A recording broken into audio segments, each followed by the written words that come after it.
Hello, everyone. Welcome. My name is Julia Bluestone. I'm the Technical Director for Learning and Performance here at Jhpiego in Baltimore, Maryland. And I'm a certified nurse midwife, and I'm thrilled to be here today. We'll be sharing two new global goods focused on expanding nurse leadership globally. So today we're joined by two great speakers. We have Sarah Gray, who's here from Sigma Nursing, and Rosemary Jogu from our Jhpiego Kenya office. We're going to explore the new Sigma Global Nursing Leadership Competency Framework, and Jhpiego's just launched Modular Nurse Leadership Development Toolkit, which is based upon that framework. Both of those are freely accessible and aligned to real-world needs. Before we jump in, I want to introduce our two great speakers today. Sarah Gray. Sarah is the Chief Nursing Officer for Sigma Theta Tau International Honor Society of Nursing, or Sigma, keep it easy. Sarah leads Sigma's special consultative status with the United Nations and Global Advocacy Academy. She oversees global partnerships, learning and development, awards, and grants. Dr. Gray has been a nurse for 23 years with clinical expertise in emergency nursing and leadership. She's a global presenter, author, and coach on practical solutions, specializing in professional branding and leadership. And Rosemary Jogu. Rosemary is a registered nurse midwife, 16 years of experience, holds a master's degree in community health and development. As a senior regional clinical advisor here at Jhpiego, she leads work in immunization, nursing and midwifery, and new postpartum hemorrhage drug introduction across various countries in Africa. She's led programs in HIV, RMNCH, maternal vaccines, including COVID-19. She's a 2024 cohort of Women Lift Health Fellowship and a recipient of a Daisy Award at Jhpiego. Rosemary's presented international conferences and contributed to peer-reviewed publications. She's also a passionate mentor and especially committed to developing young women leaders. So, ladies, thanks so much for joining us. Before we jump into talking about the global goods, and I'll pull them up on my screen when I'm ready, I do want to hear from each of you a little bit about your personal leadership journey. So, for example, Sarah, I'll start with you. You were a nurse clinician. Now you're a CNO of a global organization. So tell us about what your leadership journey is like. What's something important you feel really helped move you along, that really helped you make that jump from working as a clinician to transitioning into leadership? Absolutely. So I often get asked this question of how in the world did you go from clinical leader to working at Sigma and being over all of the things that you are at Sigma? I'm going to shorten this by just saying the overarching sentiment here is that leadership is not a direct flight. It is more of a jungle gym type of a journey where you're going to pick up skills from different types of things along the way. And sometimes it's okay to take a step back. I think once in a while, we have this feeling that we constantly have to move to the next higher rung on the ladder in leadership. But oftentimes taking that step back and looking through a little bit different lens, developing different skills can actually be the thing that propels your career forward. And in my case, for another day, you'll have to come and talk to me further to get all of the juicy details about how I ended up in this role. But your journey can also be a jungle gym. It doesn't have to be in a ladder, and don't be discouraged if it doesn't necessarily go that way. So, yeah. Thanks, Sarah. I hear you. It's important to pay attention to timing, right? Some things sort of align one way, and other times you gotta just step back and let things play out. Rosemary, what about you? You've certainly changed from working clinically to doing the type of advising ministries of health, working with nursing and midwifery associations and councils. When you think about your journey, what do you feel really helped move you along and make that transition into leadership? Thank you, Julia, and I'm thrilled to be here. And just to say that, just similar to Sarah, it's not a straight line. And it sometimes requires effort for you to move from one stage to another. And apart from effort, you must maintain, I would say, a positive mind to make mistakes, learn, come back, and also take steps on the left and right and focus on it. But I would want to highlight one key uh, thing which I did on my own and what also others facilitated. One thing, when I realized that I would no longer continue seeing things be the way they are, I focused more on online leadership programs. And I went from one to another. And Jhpiego was also very kind to put me in a few leadership programs which are online through JLearn. And the other thing, which was a breakthrough for me, is joining the Women Lift, the 2024 cohort. For me, I got to interact with very powerful leaders who are very open to sharing their journey, way older than me. So they would tell me, this is the road.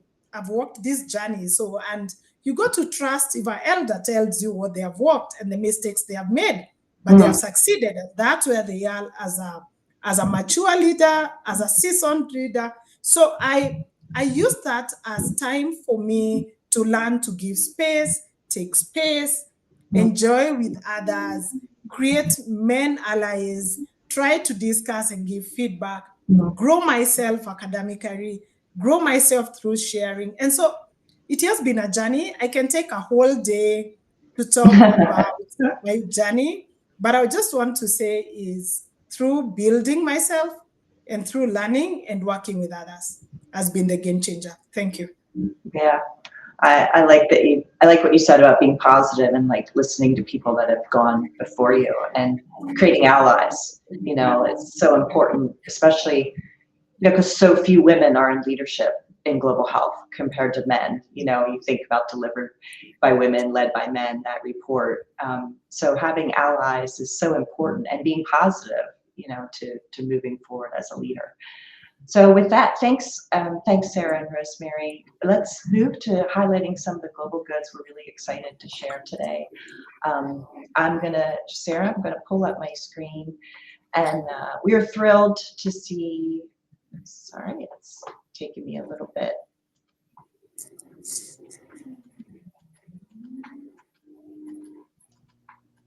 Oh, Julia's pulling that up. I'll go ahead and talk a little bit about Sigma. And I wanted to just do a brief introduction if you're not familiar with Sigma, so that you have a little bit of context. So Sigma was actually founded in 1922. We have over 600 chapters across the world in over 100 countries. We have 100,000 active members, and we are really focused on transforming global healthcare through connected and empowered nursing leaders. So through that and our mission of developing nurse leaders anywhere to improve healthcare everywhere, we are really focused on building some of the foundational elements. And that's one of the things that we're going to talk about today. So in today's context, where investment in nursing leadership is so critically needed, Sigma brings both global reach and also the practical skills. And so this is one example of that, the Global Nursing Leadership Competency Framework.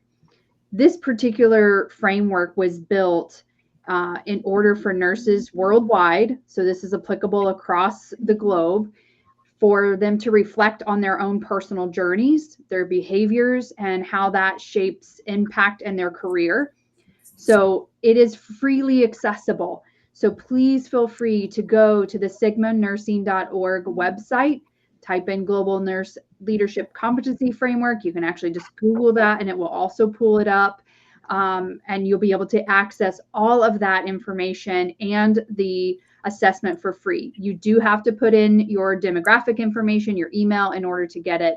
But it is completely free. There's no hidden agenda there or anything like that. So completing the self-assessment, you can download the framework and all of the different pieces there. Anything you wanted to add there, Julia, since you've got that pulled up now? Oh, sure. And thanks everyone for being patient.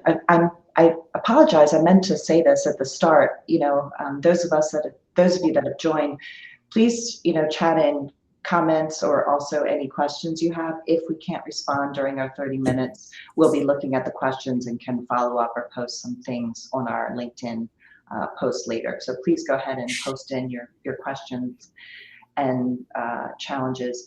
So as Sarah mentioned, Sarah, the thing I would add when we saw this framework, and I know Pandora Hartman, who was our previous Chief Nursing and Midwifery Officer, had worked with some of the team and provided some feedback into the competency framework.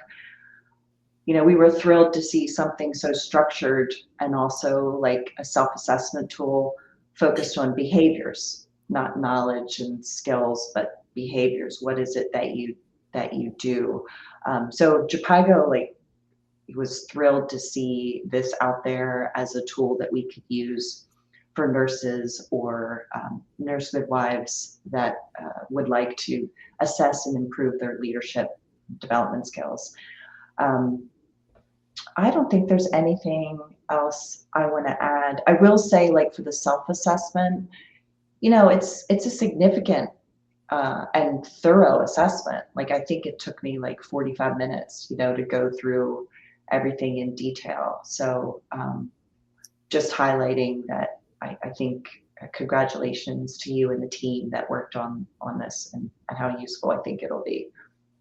I will say, I don't know, Rosemary, if you want to jump in. I know that when you facilitated the review of our toolkit in Liberia with nurse leaders in May, that you shared about the competency framework, and they all assessed their leadership skills using the framework. I don't know, Rosemary, if you want to share the reflections that you heard from nurse and midwifery leaders in West Africa when you shared the Sigma competency framework.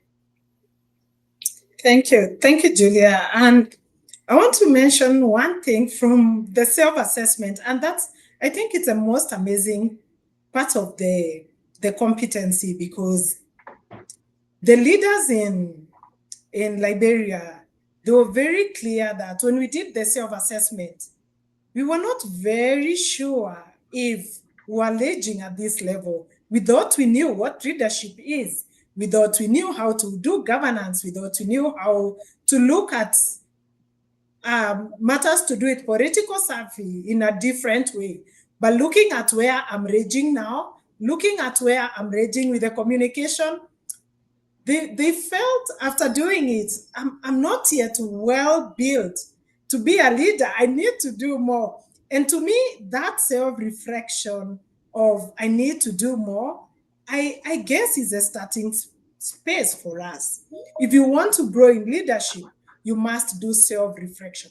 So what the self-assessment does on the leadership competency is give us this self-awareness on where we are. Then when we get into the domains, when we get into the lenses, we look into what can I do? How can I strengthen my collaboration? How can I strengthen my skills? So to me, on overview, I would say that the team in Liberia, this was an eye-opener for them. This was a space for them to dig deep in themselves and discover the gaps, the strength, and what they need. And I want to highlight one thing from one young leader in Liberia, and they mentioned and say they are in one of the schools, and they said, I would want really to work with the seasoned, mature leaders. I want them to hold our hands so that we are able to grow. I want them to be able, I want to get permission to be able to perfect my skills in leadership. And so, and some of the seasoned leaders in that group, as the nursing in charge in Liberia, mentioned that being a leader, holding hands, working together with the young ones is one key focus they are looking into. And so for me, the leadership competency gives us a chance to build ourselves as young nurses, as young midwives. Thank you, and back to you, Julia. Thanks, Rosemary. So Sarah, before I transition to talk about the toolkit that we created based on the domains and lenses that people see on the screen, this beautiful little graphic here. One question for you, Sarah, is like, from your perspective, how can nurse leaders use this framework even if they're not in a formal leadership position? Leadership is absolutely not required in order to develop or be on your leadership journey.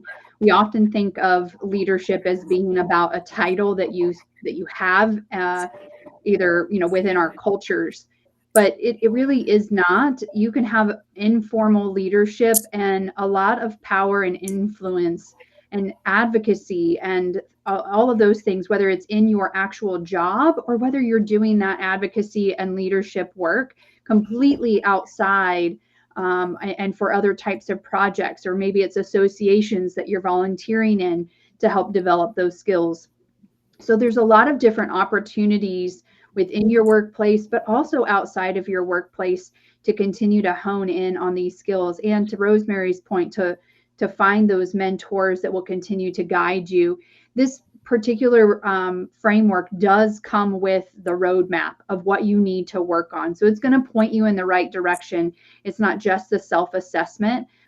It will actually give you a little bit more direction. And then the Jhpiego project that happened really took it to the next level for implementation. So feel free to use this framework to do exactly what they have done. And I'm excited to be able for them to continue to share that work with all of you. And then again, feel free to use that. Let us know that you're using it, just so that we can, kind of hear. We want to know what your results are and how things went for you, just as Rosemary and Julia have done. So excited to hear more about how the nurses were moving, maybe, or are moving maybe, from the novice to the luminary, which is the 3 or the 4 different competency indicators that we have within this program for the developmental levels.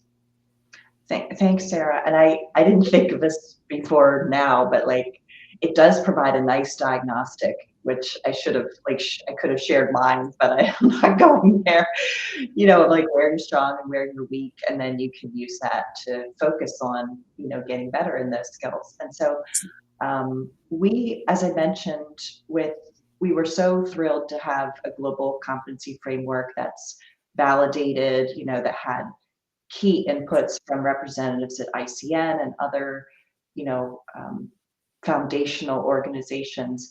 And so with financial support from the Health Carousel Foundation, Jhpiego worked closely with some core authors, Barbara Stillwell, Elizabeth Madigan, Pandora Hartman, Emily McWhorter, to create a nurse leadership educators toolkit, which is modular and based upon this competency framework. So even though it was done independently, it's designed so that if you go through the framework and you're like, okay, I want to get better at communication and professional ethics, and I want to understand more about being politically savvy, you can choose just those modules within the nurse leadership toolkit.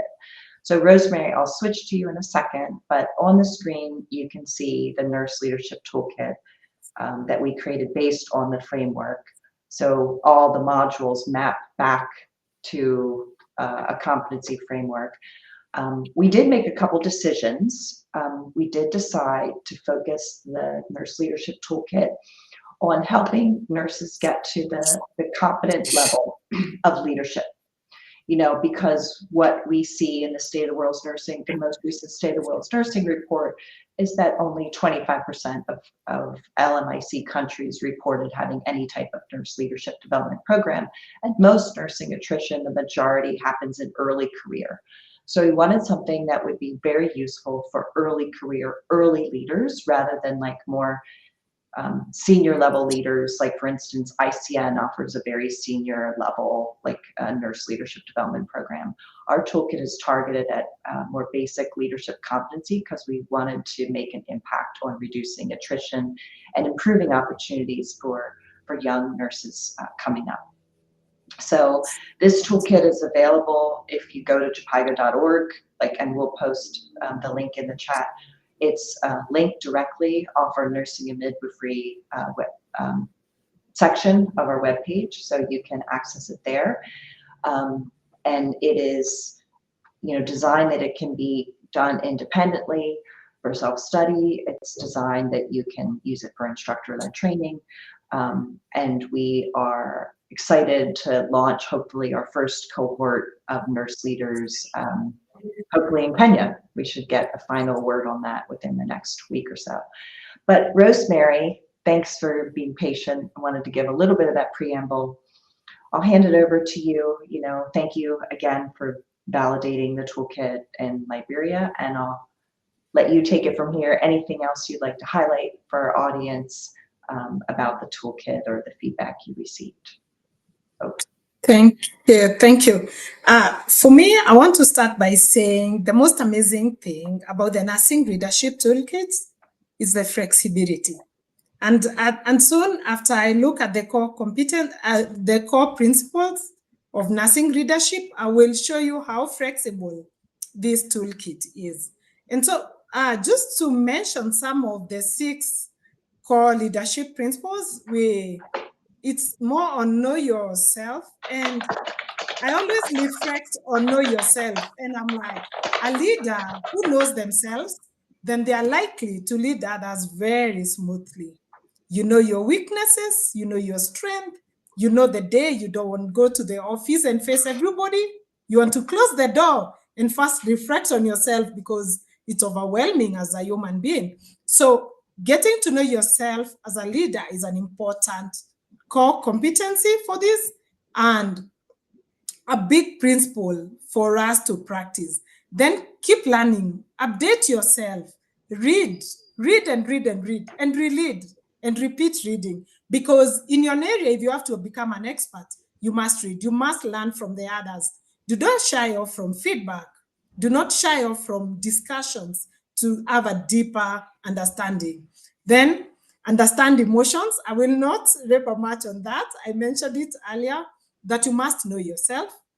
Think ahead. If you're leading a team, one of the principles is you need to understand and think ahead of the team. You can't go reading a team if you didn't read yourself on the topic. Lift others, hand holding. This is one key core principle I really love. I love holding others. I love lifting others. I want to hold your hand, but you must wake up if your hand is being held. Remember, your duty is implementing also with your leader. So lifting others, giving space, taking space is one thing which is very key. Honesty and transparency, I underscore this keenly because you must be honest, even to yourself.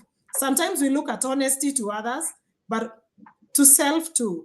And so I talked about flexibility, and I want to show you what we can do when it comes to the modules. So you realize that when you're using this toolkit, you have a real way to know how to use it, and it unpacks it very clearly. The modules, and if you look at the modules, they are very clear on which module you need to go to, and you can decide to start anywhere. The online module portal gives you very clear step-by-step on how to look into the modules.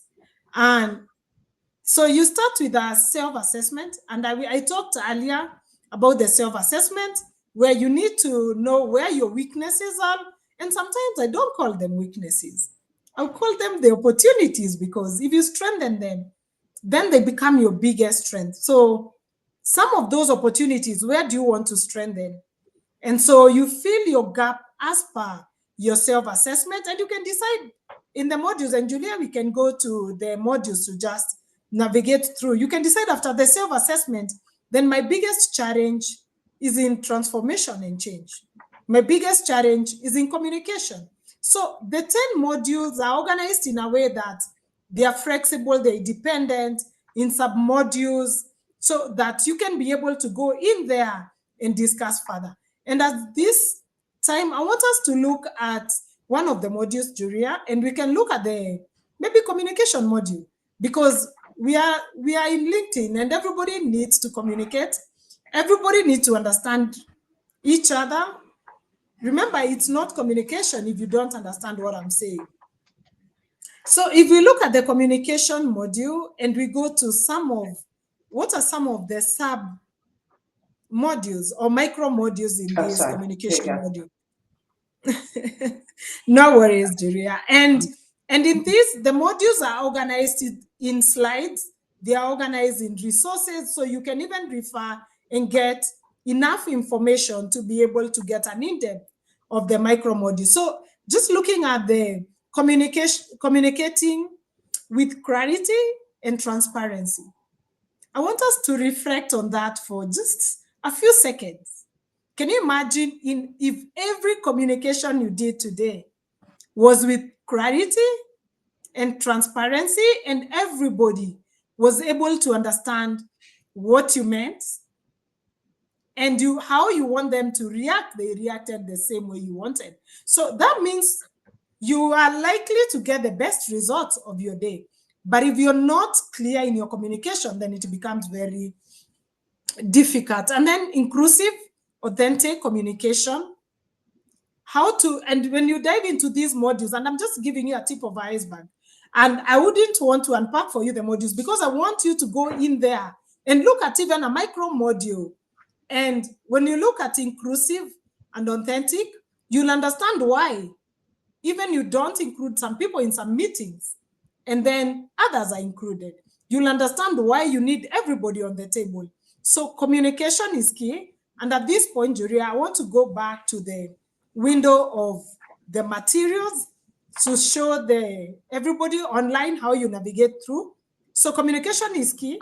And back to when you look at the module for communication, you have the facilitator, you have the slides, you have the learners, and you can easily download these modules. You can easily download these materials and work with other team members. How do you work in a team? Do you need to be a leader to do this? No. Remember, everybody joining today is a leader in one way or another. You don't need to be a leader in an office. You don't need to be a leader at a certain corporate for you to take leadership courses. I want to pause there, Julia. Perfect. Thank you so much. That was a great overview, Rosemary. So we have about 3 minutes left, and I know that our team has posted the links to the Sigma competency framework and also the toolkit in the chat. So as we wrap things up, I wanted to ask Sarah and Rosemary, and Sarah, I'll start with you for like your closing remarks. Like, what advice would you give a new nurse leader, like just starting out? Don't be afraid to speak up and advocate for yourself. You may not necessarily get someone that recognizes your leadership skills right off the bat. And it's okay to step up and say that you're interested in learning more and that you're interested in developing, or what title that you want to have in your future. You can talk about all of those things and advocate for yourself and your leadership journey and the skills that you want to hone in on. It's okay to do those things, and don't wait necessarily to be asked. It's, when you are taking your career and your progress and your professionalism into your own hands, it makes you feel empowered, and then you're going to notice it in other people too. Make sure that you bring someone along on your journey with you, because if you're getting mentored, you should also be mentoring. So oftentimes we also think that leadership is, you have to, again, reach a certain level in order to help someone else develop in their skills, but you're always developing yourself as well as other people along the journey. So make sure that you bring others with you along the way. Leadership is definitely, we've said it many times in this short amount of time, but it's not defined by a title. It's defined by influence and integrity and impact. So I just encourage everyone here to explore the framework, reflect on your own leadership journey, and use it to build a strong, visionary nursing leadership network that we can all continue to grow from. Thanks, Sarah. That was great. Rosemary, what about you? Thank you. I would want to tell everybody that there's always a starting place. There's always a point you say that I need to move on. Do not shy to make mistakes. One day at a time. Make that mistake, reflect on it, Go back tomorrow, relearn, learn, come back and make another mistake. But at the end of the day, you stand strong. The other piece I would want to tell everybody is inclusivity. Learn to include others when it comes to at your workspaces, in your social spaces. Include others and listen more to them and learn from them rather than talking and more giving opinions. It gives you a better understanding when you listen to people. The third point for me is do not give up. It doesn't come overnight. You fail, you come back strong. So don't give up and be strong. Try, go to one of the modules in the nursing leadership toolkit, do your self-assessment, look at where you are lagging behind slowly, and make it faster for you to move on. Thank you. All right, thanks so much. We're at time. Thank you both. I love every chance I get to engage with both of you.